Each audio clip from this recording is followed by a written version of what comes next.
Welcoming guys, and I am back to talk about AEW Dynamite for the 17th of the 8th, 2022. And I was talking me and a friend have been talking for years. He's a good friend of mine on Facebook, and me and him have been talking about AEW, and he's been saying that 2021 was the best year. I think that was when they did the stuff. Punk came back, and you had Danielson, you had Adam Cole, you had the Arthur Ashe Stadium. I know they're doing that this year, but again, they actually filled out the arena. And there was a lot of hype with AEW last year, especially this time of year in AEW. Punk just came back, Adam Cole's coming in, Bryan was coming in, and then this year, 2022, it feels very mid. And that's down to this whole thing with Tony Khan, with the whole thing with Ring of Honor, the botched angle with MJF. Yes, I'm going to say it's botched, because even though we all know it's going to be a work, the fact of the matter is, how are you going to introduce him back to TV? You cannot black out, you cannot have the lights out and then, oh, here comes MJF. Because again, people are going to know that Tony Khan was in on it the whole time. Like, he was dodging the media the entire time, saying, oh, I don't want to talk about it. Like, again, the only reason why MJF would come back on that is if Tony Khan would say, I want to be an on-air character and I want to be a heel. But he's not going to do that. So what the fuck is the end game behind this? Who knows? So anyway, let's talk about Dynamite. So we start off with Punk coming back. He came back last week, and then he cuts a promo saying that Mox has always been the third guy in whatever group he's been in. He's a second-rate champion. He says that he said he's afraid of defending against Eddie Kingston. He said he's the third best Eddie's wrestled. I mean, if I'm Eddie Kingston, like, I'm pissed. Like, you put me ahead of Eddie Edwards, that stupid ass vanilla midget Eddie Edwards, whatever. And he says he's the second best Kingston that he's been in a locker room with. Mox comes out and he says that only reason you came to AEW, Punk, is because you ran out of money. And then they start brawling. I really like this because the last few weeks we've had just match. And purely wrestling does not get you fucking over, does not get you well in the ratings. This week's rating did 957,000 viewers. You had Kenny Omega come back, which I'm going to talk about later on. And you had CM Punk, who made his Dynamite return last week, but then he was on Dynamite again, and Bryan was on Dynamite, and you still couldn't hit 1 million viewers.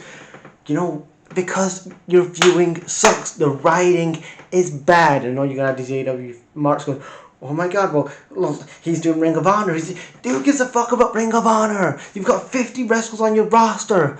You've had Miro for the past 5 weeks. The Redeemer Miro, he's been talking about the House of Black and how he's going to defeat the Pagans. When are you going to have a fucking match? You have Ricky Starks and Palace Hobbs, who was actually a good tag team, but Tony Khan's like, oh, we need to get some buzz. Let's break these guys up, and then they're going to have a match in like 5 weeks, and nobody gives a fuck about them. They're going to have the majority of the feuds going to be on Dark. Then you have FTR, who are doing this belt collector's gimmick. They're not on Dynamite. They're barely on TV. They're just doing promos, and they're barely on TV. They're on fucking Rampage. And then you have Swerve and Keith Lee as tag champions. Oh my god, the booking of those guys. You haven't feud with Tony Nese and Mark Sterling, for God's sake. The smart idea would have been to have FTR take the belts off the Bucks, because Matt Jackson had a stinger in the match, and then you have FTR versus the Bucks. At All Out, you have FTR and the Bucks. But what does Tony Khan want to do? He wants to bring in more titles. So you have 50 wrestlers you're trying to get fit on Dynamite and Rampage. You only have 3 hours of TV to do that, and you're trying to get all these Ring of Honor guys. You're trying to please all these AEW guys, and then you're bringing in these New Japan guys like Will Ospreay. Nothing against Will Ospreay; he's a good talent. I'm a fan of his work, but he's not established to a mainstream casual viewer, to a mainstream audience. He's been on TV before with Ring of Honor, but that's a small scale. Again, start catering to the hardcore fan base you already have, and broaden your audience more, and cater to the casual fans, the children, and the women, and make your company a better, well-run company so you can make millions of dollars. It's not all about catering to these fat, neck-bearded marks that just care about matches and moves and whatever Meltzer says, for God's sake. Because you know what? It's all about making money. But anyway, let's get into this thing because... So we had Tony Schiavone interview Hobbs. He said that he was Ricky Starks' bodyguard to still make him a champion. QC Marshall, why the hell is this guy getting TV time? He interrupts the promo. I'm like... Then we have Bryan versus Daniel Garcia in a 2 out of 3 falls match. Jericho's on commentary. Ricky Dragon Steamboat's at ringside. He was a special guest for the night. This was a good match. Bryan wins the match, and then after the match, Garcia and Bryan have an embrace. Jericho's getting pissed. He's like, "You are a sports MC. You're not a wrestler." And then after that, Jericho's in the battle with Schiavone. He's like, "Next week, Daniel Garcia, I want an apology next week on Dynamite." And then we have Private Party challenging Swerve and Al Gore again. This is how much the tag team division means. And then you're trying to bring up the trio tag titles. Like, again, not everybody on your roster needs a title, Tony Khan. You have so much TV time. Just have a world champion, a women's champion, a tag champion, and a TNT title. And that is it. You don't need any this Atlantic title, this fucking trios tag title, the Ring of Honor title, which doesn't have a TV deal. You're still trying to push that agenda of Ring of Honor when it doesn't have a TV deal. I'm happy that you saved Ring of Honor, but it's not the priority. The priority is Dynamite. And then we have the Gun Club attack Billy Gunn. The Acclaim come out to save Billy Gunn. That's going to set up for a match at All Out.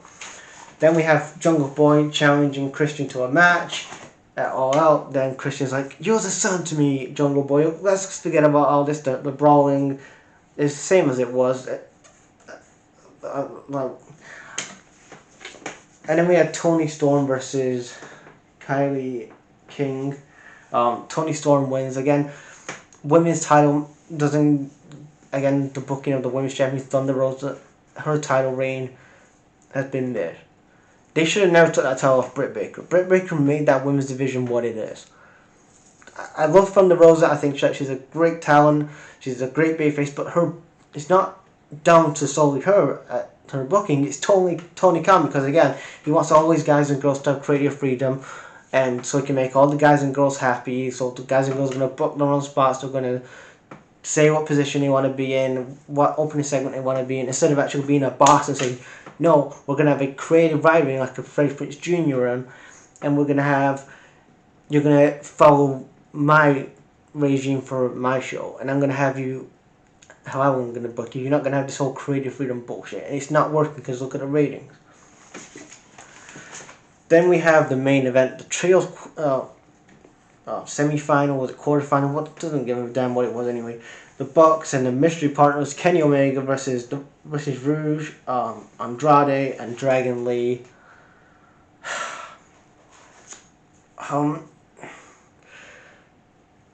The Bucks were going over.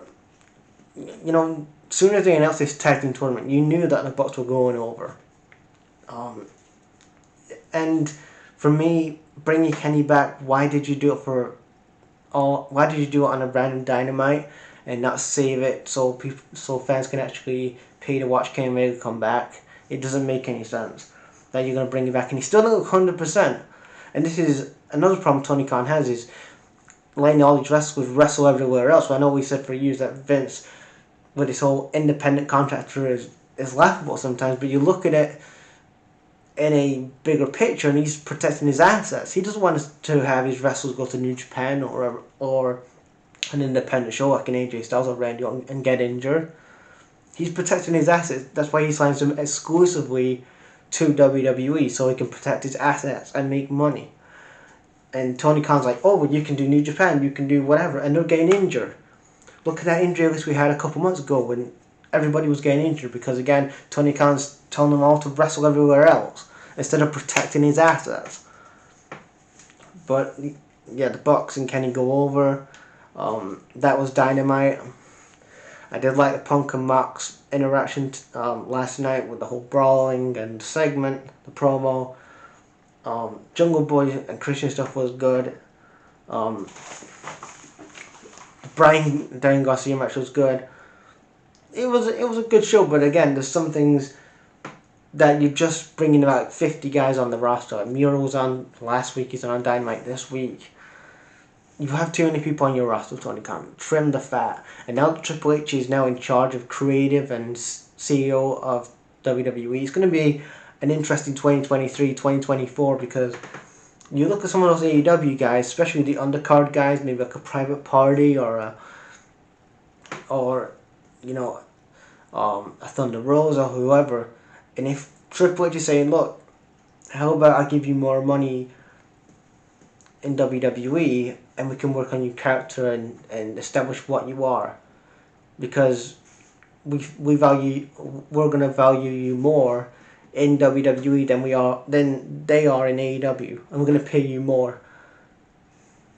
Because again, there's some of those guys. You look at Wardlow, look how he's been booked since Double or Nothing. You look at Luchasaurus. I mean, that still pisses me off that you had Luchasaurus for 3 weeks doing his heel character and then he just aligned stuff with Jungle Boy. Doesn't make any sense. So next year in 2024 is going to be an interesting year for wrestling, especially now Triple H is at the helm with creative and CEO. And Freddie Prinze Jr. is going to have his own wrestling company. Whenever that's going to be, he's going to find TV. So leave you guys' thoughts on Dynamite.